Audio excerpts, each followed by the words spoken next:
হে WhatsApp guys, কেমন আছো সবাই? আশা করি সবাই খুব ভালো আছো। র্যান্ডম ভিডিও চ্যানেলে আমরা কিন্তু হলিউডের খুবই লেটেস্ট একটা সিরিজ এক্সপ্লেন করছি, যেটার এ পর্যন্ত তোমরা দুইটা ভিডিওতে 4টা এপিসোড দেখেছো এবং আজকের ভিডিওতে আরো 2টি এপিসোড সম্পর্কে জানবে। এবং এই সিরিজ সম্পর্কে যদি আমি বলি, প্রথম 4টা এপিসোড দেখে যতখানি মজা পেয়েছো, পরের 4টা এপিসোড দেখে আরো বেশি মজা পাবে। ভাই এত বেশি টুইস্ট, এত বেশি কোরাম, ভাই মনে হচ্ছে এটাকে কি বলবো। তোমরা যদি ইন্ডিয়ার কেউ রেস টু সিনেমা দেখে থাকো, জন আব্রাহাম আর সাইফ আলী খানের, ওখানে যে তোমার মার প্যাস কে কাকে ঠকাবে, মানে এই ধরনের যে তোমার টুইস্ট গুলো রয়েছে, ঠিক সেরকম একটা সিরিজ হচ্ছে এটি, তবে তার চেয়ে বেটার অবশ্যই। তো যাই হোক, আজকে আমরা 5 এবং 6 নম্বর এপিসোড সম্পর্কে জানবো এবং ছোট্ট একটা কমার্শিয়াল বিজ্ঞাপনে তারপর আমরা মূল ভিডিওতে যাচ্ছি। তুমি বিজ্ঞাপনটা স্কিপ করে সরাসরি মূল ভিডিওতে যাও, বিজ্ঞাপন দেখার প্রয়োজন নেই। ডিসক্রিপশনে যাও, রোশনে ক্লিক করো, সরাসরি মূল ভিডিওতে চলে যাও। হ্যালো বন্ধুরা, আজ আমরা এমন একটি অ্যাপ সম্পর্কে তোমাদের বলতে চাই যে অ্যাপটির অফিসিয়াল পার্টনার হচ্ছে পিএসজি।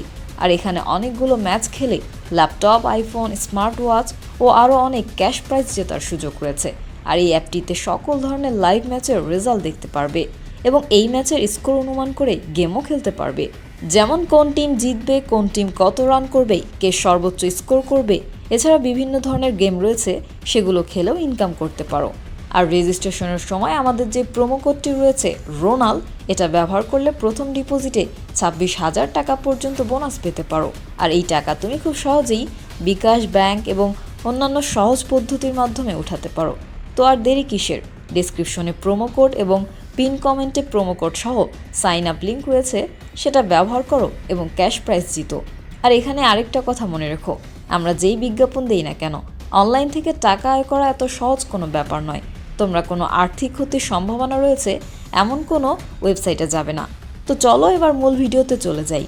তো বিজ্ঞাপন শেষে আমরা মূল ভিডিওতে আসলাম। তো যাই হোক, এই সিরিজটা সম্পর্কে অলরেডি তোমরা জানো, লাস্টে 4টা ভিডিওতে আমরা দেখেছিলাম যে নবাবপুত্র এডওয়ার্ড, মানে আমাদের নায়ক, সে তাদের জমিতে যে গাঁজা ব্যবসায়ীরা রয়েছে বা অবৈধ মাদক কারবারি রয়েছে, তাদের হাত থেকে বাঁচার জন্য কিন্তু অনেক চেষ্টা করে এবং উল্টো কি হয়, সে উল্টো আরো যেটা হয় আন্ডারওয়ার্ল্ডে জড়িয়ে পড়ে। এবং ওই সিরিজের লাস্টে আমরা দেখেছিলাম সুজি বলেছিল যে তুমি কি ভেবেছো তোমাকে আমি এত সহজে ছাড়বো? তো আমরা ধারণা করে নিয়েছিলাম যে হয়তো আমাদের এডওয়ার্ড সুজির দ্বারা আরো বড় বিপদে পড়ছে এবং এখানে এডওয়ার্ডও সুজিকে ইউজ করেছে, সুজিও এডওয়ার্ডকে ইউজ করেছে। কিন্তু আলটিমেটলি আমরা যেটা বুঝি যে হয়তো সুজি প্ল্যান মাফিক এডওয়ার্ডকে আরো আন্ডারওয়ার্ল্ডে জড়িয়ে দিচ্ছে, যাতে ওর জায়গা সুজির কখনো না ছাড়তে হয়। তো এই 5th এপিসোড যখন শুরু হয়, তখন আমরা দেখি সুজি জেলে এসেছে, জেল বললে ভুল হবে, 5 স্টার হোটেলে তার বাবার সাথে দেখা করার জন্য। আর রিসিপশনে তাকে বলা হয় তোমার বাবা এখন তার প্রিয় কবুতরগুলোর সাথে রয়েছে। তো এই কবুতরের ফ্যাক্টটাকে এটা তোমরা কালকে বুঝতে পারবে, মানে পরের ভিডিওতে। তো যাই হোক, এরপর সুজি তার বাবার সাথে দেখা করতে যায় আর সে তার বাবাকে বলে এডওয়ার্ড মনে করছে যে ও আমাদের আরো 2টো ফার্মের জন্য জায়গা দিয়েছে, এই কারণে ওকে আমরা মুক্তি করে দেবো। তখন সুজির বাবা বলে একবার এই ধান্দায় যদি কেউ আসে, কেউ আর বেরোতে পারে না, তুমি এডওয়ার্ডকে হাতের মুঠোয় আনো, তা না হলে এই বছরের শেষে কিন্তু আমি আর খুলি উড়িয়ে দেবো। তো এরপর সুজি করে কি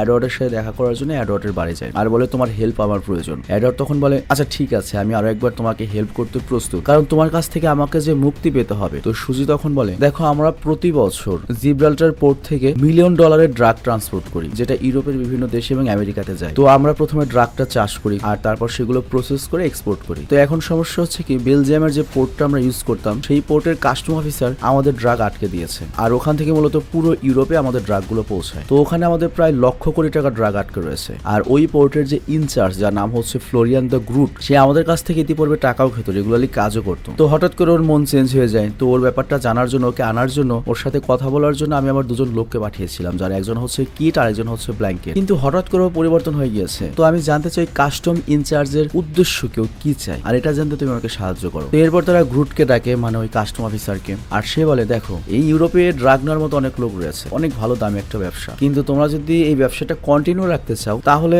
আরো কিছু টাকা তোমাদের দিতে হবে। আর সে তখন করে কি জানো, $1.5 মিলিয়ন ডিমান্ড করে প্রতি চালানে, প্রায় 20 কোটি টাকা প্রতি চালানে। তো এরপরে এডওয়ার্ড তখন সুজিকে সাইডে নিয়ে বলে ও একটু বেশি বাড়াবাড়ি করছে, একটু বেশি বাড়িয়ে বলছে, আমাদের ট্রান্সপোর্টের অন্য কোনো উপায় দ্রুত বের করতে হবে, কারণ এখন যদি ওর শর্ত আমরা মেনে নেই, ও কালকে আবার ওর দাম বাড়াবে। আর তারপর সুজি আবার ফেরত যায় এবং ওই গ্রুট, আই মিন কাস্টম অফিসারকে বলে আমি জানি এসব 2 নম্বর ধান্দা করতে অনেক জায়গায় টাকা খাওয়াতে হয়, কিন্তু সবারই তো একটা নির্দিষ্ট যোগ্যতা অনুযায়ী টাকা খেতে হবে, কিন্তু তুমি তোমার যোগ্যতা অনুযায়ী অনেক বেশি টাকা চাইছো। আর তখনই সেখানকার কারেন্ট চলে যায় এবং আমরা দেখি বাইরে কিছু লোকজন জেনারেটর চুরি করে পালানোর চেষ্টা করছে। তো এদিকে কাস্টম অফিসার গ্রুট মনে করে ওকে ভয় দেখাতে যাচ্ছে। গ্রুট বলে তুমি কি আমাকে ভয় দেখাতে চাচ্ছ? আমি কিন্তু আসার সময় বলে এসেছি যে এখানে এসেছি। কিন্তু তারা তারপরে গ্রুটকে বেঁধে ফেলে, মানে এডওয়ার্ড সুজির আবার মনে করে গ্রুটের লোকজন হয়তো ঝামেলা করছে, আর গ্রুট মনে করছে এডওয়ার্ডের লোকজন বা সুজির লোকজন এগুলো করছে। তো যাই হোক, বাইরে আমরা দেখতে পাই একটা গাড়ি জেনারেটর নিয়ে পালিয়ে যাচ্ছে, আর দুটো জেনারেটর এখানে ছিল, একটা গাড়ি তো চলে যায় কিন্তু আরেকটা গাড়ি কাদায় ফেসে যায়। তো এরপরে অ্যাডওয়ার্ড করে কি ব্ল্যাঙ্কেট নামে যে লোকটা রয়েছে, খাস লোক সুজির, ওকে নিয়ে বাইরে চেক করতে যায়। আর ওই গাড়িটি যখন সেখান থেকে চলে যেতে থাকে তখন ব্ল্যাঙ্কেট করে কি সেটার উপর গুলি চালায়। আর জেফ মানে ওই ফার্মের যে তোমার দেখাশোনা করে জেফ, সে ওই গুলির আওয়াজ শুনে ফেলে আর তখন সে সতর্ক হয়ে যায়। আর এইদিকে অ্যাডওয়ার্ড আর ব্ল্যাঙ্কেট করে কি গাড়ি নিয়ে ওর পিছু করতে থাকে। আর তখন ওই গাড়িটির সামনে হঠাৎ করে বড় একটা হ্যামার গাড়ি এসে থামে, যেটা থেকে ওই ফার্মের যে তোমার কেয়ারটেকার জেফ বেরিয়ে আসে। আর সে দেখো ওই গাড়ি একটা পিচ্চি বাচ্চা চালাচ্ছে, আর সে তখনই গাড়িটা বন্ধ করে দেয়। আর অ্যাডওয়ার্ড গাড়িটা দেখে বলে, আরে শালার এই দিন দেখারই বাকি ছিল, একটা ছোট পিচ্চি সে আমাদের মতো প্রফেশনালদের জেনারেটর চুরি করতে এসেছে। কিন্তু একটু পরেই ওই পিচ্চির মা এবং আরেক ভাই চলে আসে এবং সে উল্টো ব্ল্যাঙ্কেটের হাতে পিস্তল দেখে রাগারাগি করা শুরু করে যে কত বড় সাহস, তুমি আমার ছেলেকে গুলি করেছো। তো এর জন্য অ্যাডওয়ার্ড করে কি ব্ল্যাঙ্কেটকে পাঠিয়ে দেয় এবং অ্যাডওয়ার্ড তখন ওই মহিলাকে বলে, তোমার কি ধারণা আছে তুমি আমার জমিতে রয়েছো এবং আমার জেনারেটর চুরি করে পালাচ্ছ? আর তখন ওই মেয়েটি বলে, সরকারি লোকেরা আমাদের জেনারেটর নিয়ে গিয়েছে আর ঠান্ডায় আমরা তাই নিরুপায় ছিলাম, আমাদের কাছে আর কোনো উপায় ছিল না, আমাদের বাচ্চারা ঠান্ডায় কাঁপছে, আমরা আলো ছাড়া রয়েছি। এডওয়ার্ড তখন বলে, আচ্ছা ঠিক আছে, এই জেনারেটর তোমরা এখানে রেখে যাও, আর যেহেতু তোমাদের বাচ্চাদের সমস্যা তার জন্য একটা জেনারেটর আমি নিয়ে যেতে দিচ্ছি। তো তারা চলে যাওয়ার পরে জ্যাক বলে যে এই শালার যাযাবরেরা তো দেখি ঝগড়ার চুরিতে অনেক বেশি দক্ষ। ব্যাপারটা বুঝিয়ে বলি, আমাদের দেশে যেমন বাইদানি বলি না আমরা, নৌকায় নৌকায় থাকে, ওরকম আমেরিকা, ইংল্যান্ড, ইউরোপে এরকম মনে করে যাযাবর রয়েছে, সেই টাইপ লোক আর কি। তো এখানে অ্যাডওয়ার্ড কারে বলে যে এদের মামলা একটু কেয়ারফুলি সামলাতে হবে। আর এরপর দেখি অ্যাডওয়ার্ড সুজির কাছে গেলে সুজি বলে আমাদেরকে জানতে হবে যে তারা আরো কি কি দেখেছে, মানে ওরা আমাদের গাজার ব্যবসা আছে এগুলো দেখেছে কিনা। তো এরপর জন্য ওরা করে কি আবার ওই যাযাবরদের সাথে দেখা করতে যায়। আর তখন ওদের একটা লোক জিজ্ঞাসা করে তোমরা কারা। অ্যাডওয়ার্ড তখন পার্ট নিয়ে বলে, কালকে তোমাদেরকে যে জেনারেটর দান করেছে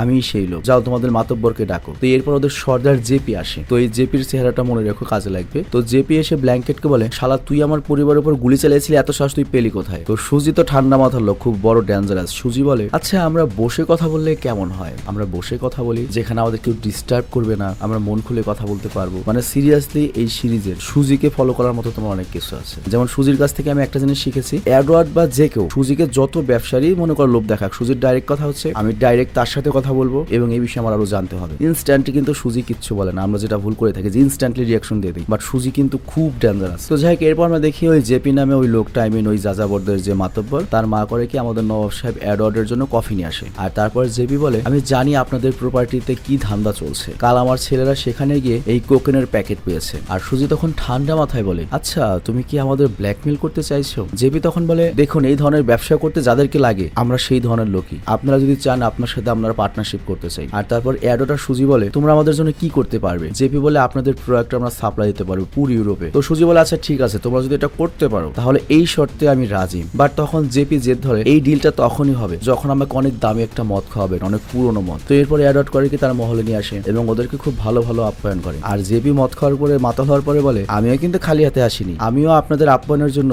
বিশেষ জিনিস পরিবেশন করতে চাই। আর এই মালটা অনেক বেশি স্ট্রং, মানে মদ আর কি। আর তখন সেখানে ফ্রেডিও চলে আসে, আমাদের মাতাল ভাই, আর সেও এই সুযোগে ড্রিঙ্কস করার সুযোগ পায়। তো যাই হোক, পরের দিন সকালে ওই যাযাবরদের গাড়ি করে কি মহলের সামনে এসে জড়ো হয়। তো অ্যাডওয়ার্ডের মা জিজ্ঞাসা করে, বাবা এগুলো কারা, এগুলো এখানে এসেছে কেন, এখানে কি করতে এসেছে? অ্যাডওয়ার্ড তখন বলে, কাল রাতে তো আমি মাল খেয়েছিলাম, মনে হয় নেশার ঘরে ওদেরকে আমার আত্মীয় হওয়ার পারমিশন দিয়ে দিয়েছি, না জানো কি কি বলেছি। তো এরপর সুজি করে কি জেপিকে জিজ্ঞাসা করে, তুমি আগে আমাকে বলো যে এই ড্রাগ গুলো কিভাবে ডেলিভার করবে। জেপি তখন বলে, ঈশ্বর যার সাথে রয়েছে তার ভয়ের কোনো কারণ নেই। তো এরপর ওরা করে কি ঈশ্বরের মূর্তির ভেতরে ওই ড্রাগ গুলো লুকিয়ে ফেলে এবং ওদের কাজে কি জানো তো, ওই নৌকায় যে বেদুইন বা খাঁটি বাংলায় বাইদানি বলে যারা, তারা যেমন ওই তোমার ওষুধ বিক্রি করে, মুখ বিক্রি করে, ওরা বিক্রি করে কি বিভিন্ন জায়গায় ঘুরে ঈশ্বরের মূর্তি বা এইসব জিনিস। তো ওরা ঈশ্বরের মূর্তির ভেতর ড্রাগ নিয়ে ডেলিভারি করতে বেরিয়ে যায় ইউরোপের বিভিন্ন দেশে। তো ওরা এই কাজ করে অনেক আনন্দ পাচ্ছিল, টাকা অনেক বেশি এবং কোথাও না কোথাও ওদেরকে ড্রাগ ডেলিভারি করতে যেতে হতো। আবার অ্যাডওয়ার্ড আর সুজিও এই কাজটা অনেক এনজয় করছিল। বিপদ তো অবশ্যই রয়েছে কিন্তু টাকাও অনেক। তো যাই হোক, এরপর অ্যাডওয়ার্ড যখন ওর ভাই ফ্রেডির সাথে বসেছিল তখন সে ফ্রেডিকে বলে যে ওরা তো কন্ট্রাক্ট আরো এগিয়ে নিয়ে যেতে চায়, মানে আমাদের জমিটা আরো বেশি ইউজ করবো ওরা, কিন্তু আমি মানা করে দিয়েছি। তখন ফ্রেডি বলে, ভাই তুই ভালো কাজ করছিস, কিন্তু সমস্যা হচ্ছে, আবারও বলি,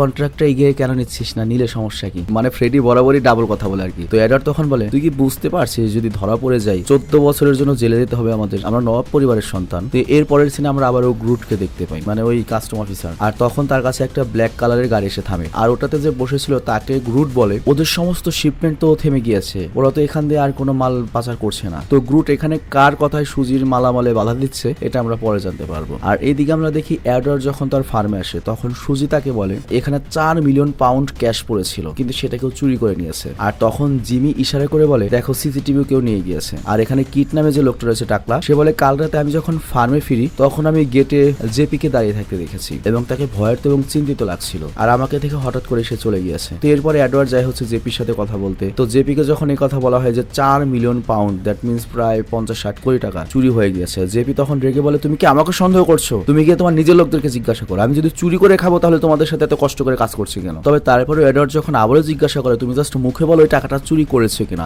জেপি তখন রেগে সেখান থেকে বেরিয়েই যায়। আর পরের দিন সকালে যখন এডওয়ার্ড মহল থেকে বেরিয়ে আসে তখন সে দেখে যে কোনো যাযাবর এখানে নেই। সুজি তখন বলে সকল লোকদের একত্র করো, ওদেরকে এখনই খুঁজে বের করতে হবে, 50 কোটি টাকা মুখের কথা নয়। আর তখনই এডওয়ার্ড এসে সুজিকে জিজ্ঞাসা করে দেখো একটা জিনিস একটু বুঝো, এই যাযাবরদের উপর যদি অভিযোগ আসে যে ওরা চুরি করেছে, ধরলাম চুরি করেছে, কিন্তু তারপরেও ওদের ভূমিকা কিন্তু অনেক, ওদের মাধ্যমে কিন্তু আমরা বিভিন্ন জায়গায় মালগুলো সাপ্লাই দিচ্ছি। তো ওদেরকে যদি আমরা হারিয়ে ফেলি তাহলে কিন্তু আমাদের এই ডিস্ট্রিবিউশন নেটওয়ার্কটা হারিয়ে যাবে। তো এতে কার লাভ হতে পারে, মানে আমাদের যদি ঝামেলা হয় তাহলে এখানে কার লাভ হবে, কোন পক্ষের লাভ হবে? আর তখন সুজি বলে লাভ হবে ফ্লোরিয়ান দা গ্রুটের। ফ্লোরিয়ান দা গ্রুট মানে হচ্ছে ওই officer in charge, I mean custom officer. তো এডওয়ার্ড তখন বলে তার মানে সে ইউরোপে বসে বসে এখানে খেলা করছে, তাই তো? এটা তো সম্ভব না, আমার বিশ্বাস তার বিশেষ কোনো লোক রয়েছে যে আমাদের মাঝে রয়েছে। মানে বিষয়টা আমি তোমাকে বুঝিয়ে বলি, তোমরা জানো যে ইউনাইটেড কিংডম কিন্তু ইউরোপের মধ্যে নেই, ব্রেক্সিট চুক্তি থেকে বেরিয়ে এসেছে সম্ভবত। আর ওই বেলজিয়ামের কাস্টম অফিসার তো আর ওখানে বসে বসে কিছু করতে পারবে না, তার মানে এখানে কোনো লোক রয়েছে যারা ওদের মধ্যে ঝামেলা পাকাচ্ছে। তো এই জন্য এডওয়ার্ড আর সুজি করে কি গ্রুটের সাথে ডাইরেক্ট দেখা করতে চায়। আর গ্রুট তখন বলে আমি জানতাম তোমরা দুজন আমার সাথে দেখা করতে অবশ্যই আসবে, তার মানে তোমরা কি আমার শর্তে রাজি? আর এডওয়ার্ড তখন বলে দেখো তোমার দরকার টাকা মাত্র 1.5 মিলিয়ন, কিন্তু তার চেয়ে অনেক দামি জিনিস আমাদের কাছে রয়েছে। আর এই কথা বলে সামনে একটা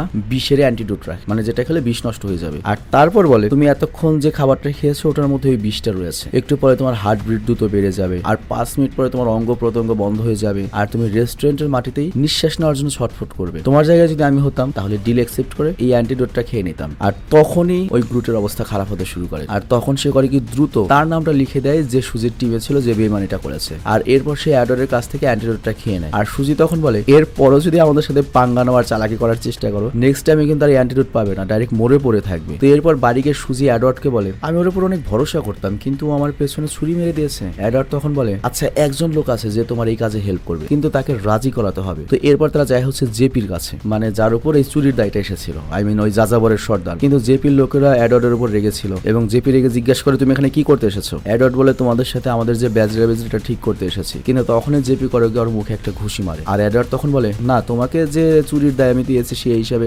এতটুকু ঘুষি খাওয়া তো আমার প্রাপ্যই। তো যাই হোক এরপরে এডওয়ার্ড করে কি কিটার ব্ল্যাঙ্কেট কিনে যায় জঙ্গলে। আর ওই টাকলা কিটি তো ওদের লোক ছিল, আর এই টাকলা কিটি কিন্তু $4 মিলিয়ন চুরি করেছে এবং দোষ দিয়েছে ওই যাযাবরের সর্দার জেপির উপরে। আর তখনই সেখানে জেপি চলে আসে এবং বলে আমার সাথে চল। আর এরপর ওই কিট কিনে জঙ্গলে দিকে যায় আর ব্ল্যাঙ্কেট গাড়ির কাছেই দাঁড়িয়ে থাকে। আর এখানে একটা বিষয় লক্ষ্য, কিট আর ব্ল্যাঙ্কেট কিন্তু ছোটবেলার বন্ধু। তো যাই হোক জঙ্গলের ভেতরে গিয়ে জেপি বলে আমার দিকে তাকা। কিট বলে তোর কি মনে হয় এত সহজ? এই গ্লাস ফ্যামিলি ডেঞ্জারাস, এই গ্লাস ফ্যামিলি তোদের সবাইকে মেরে ফেলবে। আমি ওদের জন্য কত মানুষকে দাফন করেছি গত 20 বছরে, আমার এই অবস্থা হলো, তোরা কি ভাবছিস তোরা বাঁচবি? এই গভীর গ্লাসের সাথে যার নাম একবার জুড়ে যায় তার শেষ পরিণতি আমার মতোই হয়। আমাকে দেখ, সে তো জেথ্রোকেও মেরে ফেলেছে। আর এই জেথ্রোর নাম শুনে এডওয়ার্ড অবাক হয়ে যায়। জেথ্রোর কথা মনে আছে একবার সিরিজের শুরুতে যে ছেলেটা টাকা গুনতে এসেছিল, আমি রিকোয়েস্ট করবো ভিডিও এডিটরকে তাকে দেখানোর জন্য। তো কিট নামের ওই লোকটা তখন বলে জেথ্রোকে মেয়েরা নদীতে ফেলে দিয়েছে, তোরা নিজেরাই নিজেদেরকে ধোকা দিচ্ছিস। কিন্তু জেপি এর বেশি কথা শুনে না, ওকে গুলি করে দেয়। আর গুলির আওয়াজ শুনে ব্ল্যাঙ্কেট কাঁদতে থাকে, কারণ কিটের সাথে সে গত 20 বছর ধরে কাজ করছে, তারা ঘনিষ্ঠ বন্ধু, ছোটবেলা বন্ধু। আর এরপরে এডওয়ার্ড সুজিকে ফোন করে বলে কাজ হয়ে গিয়েছে। তো যাই হোক এবার চলো আমরা এপিসোড নম্বর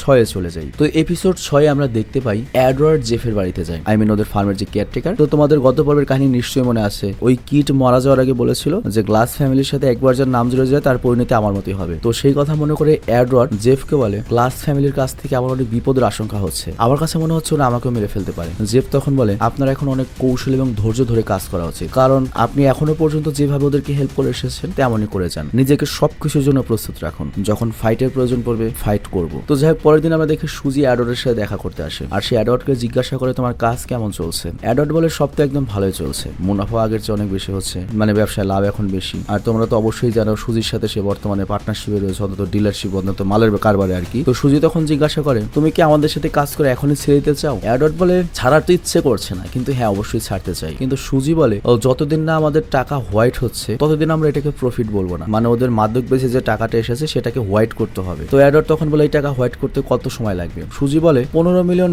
কে হোয়াইট করতে মোটামুটি 3 মাস লেগে যাবে। তো $15 মিলিয়ন ব্যাপারটা বোঝা আর কিভাবে হোয়াইট করবে? ধরো তুমি গরিব মানুষ, এলাকা সবাই জানে যে তুমি গরিব, হঠাৎ করে তুমি যদি 200 কোটি টাকা পেয়ে যাও, তুমি কিন্তু চাইলেই খরচ করতে পারবে না রাতারাতি, ইনকাম ট্যাক্স আসবে, বিভিন্ন জায়গা থেকে লোক আসবে, তুমি কই থেকে টাকাটা পেলে। কিন্তু তুমি যদি ওই টাকাটাকে হোয়াইট করতে চাও, আমি তোমাদের একটা 2 নম্বর বুদ্ধি দেই। ধরো তুমি আমেরিকা থেকে একটা লোককে উল্টো টাকা খরচ করে নিয়ে এলে বা বিদেশে যে কোনো একটা লোককে নিয়ে এলে তোমার বাড়িতে ঘোরালে ফিরালে গাড়ি দিয়ে, তারপর চলে গেল, তারপর তুমি যদি টাকা দেখো সবাই বিশ্বাস করবে, মনে করবে যে আমেরিকান লোকটা তোমাকে টাকা দিয়ে গিয়েছে, তো কি হয়ে গেল, তোমার টাকাটা হোয়াইট হয়ে গেল। তো এইভাবে মনে করো চার্টার্ড অ্যাকাউন্টেন্ট দিয়ে বা কোনো ব্যবসায়ী দিয়ে ওদের টাকাটা হোয়াইট করাতে হবে। তো এরপর সুজি বলে ঠিক আছে, আমি ওই লোকের সাথে মিটিং ফিক্স করছি যে আমাদের ব্ল্যাক মানিকে হোয়াইট করতে পারবে, আর তার নাম হচ্ছে চাকি। আর সে ফাইট দেখতে অনেক পছন্দ করতো এবং আমরা দেখি সুজির ভাই ফাইট করছে এবং সে ফাইটটা জিতেও যায়। আর তখন সেখানে তার স্পন্সর আসে যে আর কি সুজির ভাইকে স্পন্সর করতো, যার নাম হচ্ছে হেনরি কলিন্স। আর শিওর সেই লেভেলের ধনী ব্যবসায়ী এবং তারা চাকির সাথে দেখা করতে যায়। আর 15 মিলিয়নের নাম শুনে চাকি তো ডাইরেক্ট 4 মাসের কথা বলে যে 4 মাস লাগবে এই টাকা ক্লিন করতে। আর এখানে বিষয়টা বুঝিয়ে বলি কিভাবে টাকাটা ক্লিন করবে। ধরো চাকি এরকম ফাইট অ্যারেঞ্জমেন্ট করে, ওর সরকারকে দেখায় যে আমার ইনকাম হচ্ছে প্রতি ফাইট অ্যারেঞ্জমেন্টে বা প্রতি তোমার স্টেজ পারফরমেন্সে এত টাকা। তো এইভাবেও করবে কি একটু বেশি টাকা দেখিয়ে ওই টাকাগুলোকে হোয়াইট করবে, মানে চাইলে যে ধপ করে 150 কোটি টাকা তোমার হোয়াইট করবে এটা পসিবল না। কিন্তু ওখানে আমাদের অ্যাডওয়ার্ড বলে এটা তো অনেক বেশি। চাকি বলে ভাই বোঝার চেষ্টা করো, আমার নতুন বিয়ে হয়েছে, আমার ফ্যামিলিকেও আমার টাইম দিতে হয়, বুঝতেই পারছো এত সুন্দর একটা বিয়ে করেছি। আর তারপর সে তার সুন্দর স্ত্রীর ছবি দেখায়। আর তখনই বাইরে ভাই আমাদের সুজি সিসিটিভিতে দেখে যে ওর ছোট ভাই চাকির ওই সুন্দর স্ত্রীকে নিয়ে মানে ল্যাটা ভ্যাটা করছে। আর তখন কাউকে কিছু বুঝতে না দেয় সুজি সবাইকে বলে আমি এখন একটু আসছি, আর সোজা যায় হচ্ছে ওর ভাইয়ের কাছে। আর ওর ভাই তো বাথরুম অলরেডি যা করার করছে। তো ওখানে সুজি বলে তুই যা করছিস একদম কিন্তু ঠিক নয়, তাড়াতাড়ি বেরিয়ে আয়, তাহলে কিন্তু একটা ঘটনা ঘটবে। আর তখনই সেখানে চাকি চলে আসে আর জ্যাকি মানে সুজির ভাই বের হয় এবং চাকি দেখতে পায় জ্যাকি ওর স্ত্রীকে অলরেডি ল্যাটা ভ্যাটা করে দিয়েছে। তো চাকি তো রেগে যায় এবং সুজির ভাই অনেক জোরে একটা পাঞ্চ মারে, কিন্তু জ্যাকি এরপরে চাকিকে একটা পাঞ্চ মেরে অচেতন করে দেয়, কারণ জ্যাকি তো তোমার ওই পালোয়ানি, বুঝতেই পারছো। তো যাই হোক এরপর সবাই জ্ঞান ফেরায়, বাট জ্ঞান ফেরার পরে চাকি সুজিকে বলে আমি তোর সাথে আর জীবনেও কাজ করবো না, চলে যায় এখান থেকে। আর এডওয়ার্ড তখন বলে বাহ চমৎকার, 2 মাস থেকে 4 মাস, এখন 4 মাস থেকে আর কতদিন লাগবে আমরা কেউ যাই না। তো এরপর জ্যাকি তাদেরকে তার জিত সেলিব্রেট করতে নিয়ে যায় আর তারা যায় সবাই হেনরি কলিন্সের কাছে। তো সুজি তখন তার ভাইয়ের কাছে এসে বসে পড়ে আর এডওয়ার্ড সাইডে গিয়ে রোজিকে দেখা করার জন্য মেসেজ করে। রোজির কথা তোমাদের নিশ্চয়ই মনে আছে, গত পর্ব দেখেছো। তো যাই হোক তখন সেখানে হেনরি চলে আসে আর হেনরি এডওয়ার্ডকে সাইডে নিয়ে জিজ্ঞাসা করে সুজির সাথে তোমার কিভাবে দেখা হয়েছে, ওর সাথে তোমার কিভাবে সম্পর্ক হলো। আর তখন এডওয়ার্ড সকল কথা বলে দেয়। আর এরপর হেনরি বলে ও আচ্ছা, তাহলে তোমার মুক্তি পেতে হলে $15 মিলিয়ন হোয়াইট করতে হবে, সমস্যা নেই, এমনিতে আরো অনেক লোক রয়েছে যারা চাকরির চরে বেশি দক্ষ। আর তখনই সেখানে রোজি চলে আসে আর এই জন্য আমাদের এডওয়ার্ড হেনরির কাছ থেকে বিদায় নেয় এবং রোজির সাথে দেখা করে। তো রোজি জিজ্ঞাসা করে আমার কথা তোমার কিভাবে মনে পড়লো, তুমি কি বিজনেস পারপাসে আমাকে ডেকেছো নাকি আমার সাথে মজা করার জন্য ডেকেছো, মানে ব্যাপারটা এভাবেই বলেছে আর কি। তো এডওয়ার্ড তখন বলে এখন মজা করার সময় নয়, বই আমি বিপদে পড়ছি, এখান থেকে বের হওয়ার কোনো রাস্তা পাচ্ছি না, তোমার কি এখনো জনস্টেনের সাথে কন্ট্যাক্ট আছে? জনস্টেন মানে ওই যে গত বলবে যে দেখলে 10 মিলিয়নের ঘর ইউজ করে সেই বড় লোকটা আর কি। তো যাই হোক নেক্সট দিন আমরা দেখতে পাই এডওয়ার্ড যখন ব্রেকফাস্ট করছিল তখন ওর কাছে সুজির কল আসে আর সুজি তখন বলে দেখো চাকি তো অনেক বেশি বেশি করে ফেলছে, ও লাইভে গিয়ে গুজব ছড়িয়েছে, সোশ্যাল মিডিয়াতে ভিডিও আপলোড করেছে এবং বলেছে আমার ভাইয়ের যে বিচি ফাটাবে তাকে পুরস্কার দেওয়া হবে। সিরিয়াসলি সিরিজে এইভাবে বলা রয়েছে। তো এই জন্য আমার ভাইয়ের লুকিয়ে থাকার জন্য একটা জায়গার প্রয়োজন, তো এই কারণে আমি কিছুদিনের জন্য তোমার মহলে আমার ভাইকে পাঠাতে চাই। এডওয়ার্ড তখন বলে এটা কেমন আবদার ভাই, এই মামলা তুমি নিজে হ্যান্ডেল করো। সুজি বলে আমি নিজেই তো এটা হ্যান্ডেল করছি, তাহলে তো আমি তোমাকেই ডাকতাম যে তুমি আসো, কিছুদিনের মধ্যে ওর রাগ ঠান্ডা হয়ে যাবে, এরপর ওর জায়গা আমি ওকে বুঝিয়ে দেবো যে ও কে আর আমি কে, কিন্তু এই কয়েকদিন আমার ভাই তোমার ওখানে থাকলে সেফ থাকবে। তো যাই হোক এরপর জ্যাকি কিছুদিনের জন্য এডওয়ার্ডের মহলে থাকতে আসে আর জ্যাপ তার প্র্যাকটিসের জন্য একটা আখড়া প্রস্তুত করে, কারণ কিছুদিন পরে ওর বড় একটা ফাইট হতে চলেছে। তো এরপর এডওয়ার্ড করে কি হেনরির সাথে দেখা করতে যায়। তারপরে এডওয়ার্ড বলে আমি ওই রাতের কথা সম্পূর্ণ করতে এসেছি, আমি $15 মিলিয়ন হোয়াইট করাতে চাই। হেনরি তখন জিজ্ঞাসা করে তোমার কখন কবে প্রয়োজন? এডওয়ার্ড বলে 14 দিনের মধ্যে। তো এরপর হেনরি করে কি তার যে অ্যাকাউন্টেন্ট রয়েছে তার সাথে দেখা করাতে নিয়ে যায় আর সেই ব্ল্যাক অ্যান্ড হোয়াইট মানির দুনিয়ার বাদশা ছিল, মানে চার্টার্ড অ্যাকাউন্টেন্ট, পুরো যত ব্যবসায়ী রয়েছে টাকা ক্লিন করতে খুব ওস্তাদ। তো যাই হোক তার কাছে এত লবিং রয়েছে, এত ব্যবসায়ী রয়েছে যে সে $15 মিলিয়ন পাউন্ডকে বা ডলারকে এক পলকে হোয়াইট করে দিতে পারবে, কিন্তু বিনিময়ে 5% কমিশন নেবে। তো পরদিন আমরা দেখতে পাই সুজি এডওয়ার্ডের সাথে দেখা করতে আসে এবং বলে আমি চাকিকে রাজি করে নিয়েছি আর সে সোশ্যাল মিডিয়া থেকে সকল ভিডিও ডিলিট করে দিয়েছে এবং সে এখন ফ্রিতেই তোমার সকল টাকা হোয়াইট করে দেবে। আবার তখনই এডওয়ার্ডের কাছ থেকে আবার স্টিভেনের কল আসে আর সে বলে প্রিন্সেস রোজি আপনার সাথে আমার কথা বলতে বলেছিল এবং মিস্টার জনস্টন কোনো শর্ত ছাড়াই কোনো কিছুর বিনিময় ছাড়াই আপনার ওই $15 মিলিয়ন হোয়াইট করে দিতে চাই। তো চিন্তা কর ব্যাপারটা কি হলো, ওই $15 মিলিয়ন নিয়ে 3 জনের কাছে হোয়াইট করতে চলে গিয়েছে আমাদের এডওয়ার্ড, একজনের কাছে গেলে আরেকজন মাইন্ড করবে। তবে তারপর এখানে আমাদের এডওয়ার্ড একটা গেম খেলে, সে করে কি $15 মিলিয়ন না নিয়ে $1 মিলিয়ন নিয়ে যায় হচ্ছে চাকির কাছে। আর চাকি এখানে বলে লাস্ট মিটিং এ তুমি তো আমার উপর একদমই ভরসা করোনি, তুমি ওই সময় আমার দিকে এমন ভাবে তাকিয়েছিলে যেন আমি আলামিনের বাড়ি থেকে মুরগি চুরি করেছিলাম। এডওয়ার্ড তখন বলে দেখো তোমার সাথে আমি কোনো তর্ক করতে চাই না, তুমি প্লিজ এই কাজটা দ্রুত শেষ করে দাও। চাকি তখন বলে তো তারা কিসের, সুজি তো বলেছে আমাকে যত টাইম লাগে নাও, 2 মাস 4 মাস 5 মাস 6 মাস যতদিন লাগে। আর তখনই চাকির লোক করে কি এডওয়ার্ডের জন্য নন ভেজ একটা ডিশ নিয়ে আসে আর তাকে খেতে বলে, কিন্তু এডওয়ার্ড তখন ওদের দুজনকে উল্টো মারতে থাকে, বলে আমি এটা খাবো না, মরে গেলেও খাবো না তোদের হাতের জিনিস। তো এরপর সে তার সকল যে টাকা রয়েছে $15 মিলিয়ন সেটা নিয়ে যায় হেনরির কাছে এবং বলে কাজে লেগে যাও। আর তারপর সে সুজির কাছে গিয়ে বলে দেখো আমি এই ডিল চাকির বদলে হেনরিকে দিয়ে করাতে চাই। সুজি তখন বলে তুমি আমাকে না বলে এত বড় সিদ্ধান্ত তো নিতে পারো না। এডওয়ার্ড তখন বলে আসল কথা কি জানো, আমি তো বুঝতে পেরেছি তুমি চাকিকে বলেছো 6 মাস সময়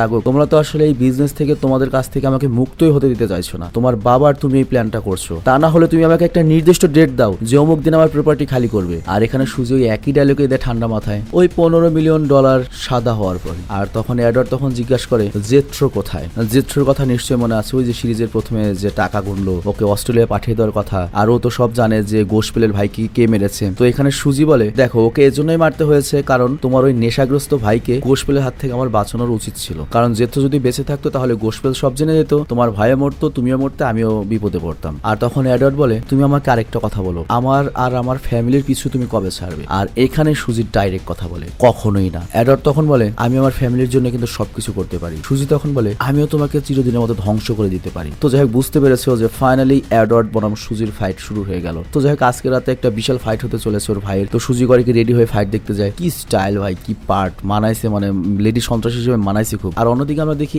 এডওয়ার্ড যায় হচ্ছে স্টানলির সাথে দেখা করতে, মানে সবচেয়ে যেটা বড় ধনী ওই $10 মিলিয়ন ঘড়ি পরে, বুঝতেই পারছো। তো এডওয়ার্ড বলে আমার প্রপার্টিতে কিছু ভাড়াটে লোক এসেছিল যারা নিয়ন্ত্রণের বাইরে চলে গিয়েছে, আপনার সাহায্য আমার খুব প্রয়োজন। তো স্ট্যানলি তখন বলে তাহলে তো আপনাকেও কিছুটা মূল্য দিতে হবে। স্ট্যানলি মানে হচ্ছে আর কি যে ওই অ্যাসিস্ট্যান্ট আর কি ওই বড় লোকটার। আর অন্যদিকে আমাদের বড় ভাই ফ্রেডি যায় সুজির কাছে এবং বলে দেখো তুমি আমাদের প্রপার্টি ছেড়ে চলে যাও, এটা আমি একদমই চাই না। বসে বসে প্রতি বছর আমরা 40-50 কোটি টাকা পাই, কিন্তু আমি এটাও চাই না যে আমার ভাইয়ের কিছু হোক, আবার যদি কিছু হয়েও যায় তাহলে সমস্ত প্রপার্টি কিন্তু আমার নামে হয়ে যাবে, আর আমার নামে আসলে কিন্তু আমি তোমাদের কখনোই এখান থেকে তাড়াবো না। কিন্তু এই কথা শুনে সুজির একদমই ভালো লাগে না, কারণ সুজি যত শত্রুতায় থাক এডওয়ার্ডের মতো একটা হ্যান্ডসাম ছেলেকে ওরও ভালো লেগে গিয়েছে, তারপরে বুঝই তো মানাই তো। তো সুজি তখন বলে পেছনে দেখতে পাচ্ছ ওখানে আমার ভাই রয়েছে যে একটু পরে ফাইট করবে, আমি আমার ভাইয়ের জন্য দুনিয়ার যে কোনো কিছু করতে পারি, যে কাউকে মারতে পারি, যে কোনো দুর্ঘটনা ঘটাতে পারি, মরতে পারি। তোমার ভাইয়ের ব্যাপারেও তোমার এরকমই ভাবা উচিত। আর অন্যদিকে আমরা দেখি এডওয়ার্ডের মিটিং শেষ হয়ে যায়, আর এডওয়ার্ড তখন বলে এই কাজে কোনো খুন খারাপি ছাড়া হয়ে গেলে অনেক বেশি ভালো হয়। আর তখন মিস্টার স্টানলি বলে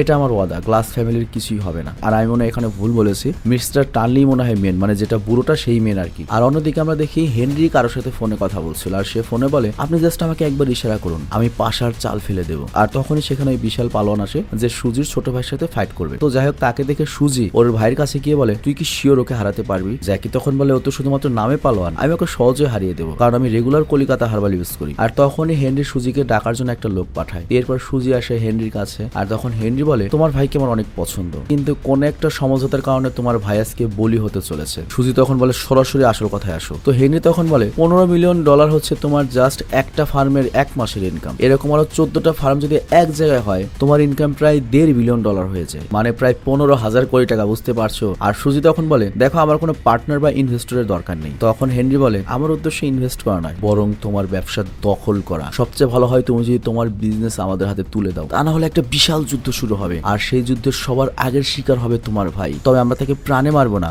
আধমরা করে দেবো। আর সুজি তখন বলে জাহান্নামে যাও। হেনরি তখন বলে রিংয়ে যে পালোয়ানকে দেখতে পাচ্ছ সে অনেক ডেঞ্জারাস দক্ষতা সম্পন্ন একটা ফাইটার, সে জাস্ট টাকার জন্য খেলে, জেতা কোনো ফ্যাক্ট নয়, আর এই কারণে সে টাকার জন্যই হেরে যাওয়ার জন্য প্রস্তুত থাকে। তো এ পর্যন্ত সে 30টার মধ্যে মাত্র 3টা ফাইট জিতেছে, আর 27টা ফাইট টাকার জন্য ইচ্ছে করে হেরেছে। আর যেহেতু ওকে আমরা টাকা দিয়েছি আজকে জেতার জন্য, বুঝতেই পারছো। আর তুমি রেফারির কাছ থেকে কোনো আশা রেখো না, ও আমার ইশারায় কাজ করবে, ওকে আমি কিনে রেখেছি। আর সুজি তখন বলে তুমি ভুলে যেও না আমি কে, সুজি গ্লাস। আমাকেও তুমি হালকাভাবে নিয়ে ভুল করেছো, কিংবা তুমি এই অফার দিতে অনেক বেশি দেরি করে ফেলেছো। যুদ্ধ শুরু হয়ে গিয়েছে, তোমার মুঠো ভর্তি লোক রয়েছে, আর আমার রয়েছে পুরো সেনাবাহিনী। তোমার না আছে কোনো শক্তি, না আছে টাকা পয়সা যার মাধ্যমে তুমি আমার সামনে টিকতে পারবে। কিন্তু সুজির কথা শেষ হতে না হতেই ওই পালন করে কি সুজির ভাই জ্যাকিকে মেরে কুপুকাত করে ফেলে দেয়, এবং ভয়ানকভাবে মার খায় এখানে সুজির ছোট ভাই, মানে আমাদের এডওয়ার্ডের শালা। তো যাই হোক এরপর আমরা দেখতে পাই সুজি তার ভাইকে নিয়ে হসপিটালে যাচ্ছে, এবং সুজি মারাত্মক ক্ষেপে রয়েছে। আর এখানেই 6 নম্বর এপিসোডটা শেষ হয়ে যায় এবং আজকের ভিডিও শেষ হয়ে যায়। এবং এরপরের কাহিনী কি হয় মানে বুঝতেই পারছো, আমি কিন্তু বলেছিলাম যে পরের 4টা এপিসোড আরো ডেঞ্জারাস, আরো বেশি আকর্ষণীয় হতে চলেছে। বুঝতে পারছো একটা যুদ্ধ শুরু হবে, পথনে একটা ধামাকা শুরু হবে। ভাই রেডি হয়ে যাবে, আর আমি তোমাদের ওয়েট করাবো না, কালকে তোমরা এটার ফাইনাল ভিডিওটা পেয়ে যাবে পরের 2 এপিসোড। আমি বিদায় নিচ্ছি, ভালো থেকে সুস্থ থেকো, টেক কেয়ার, আল্লাহ হাফেজ।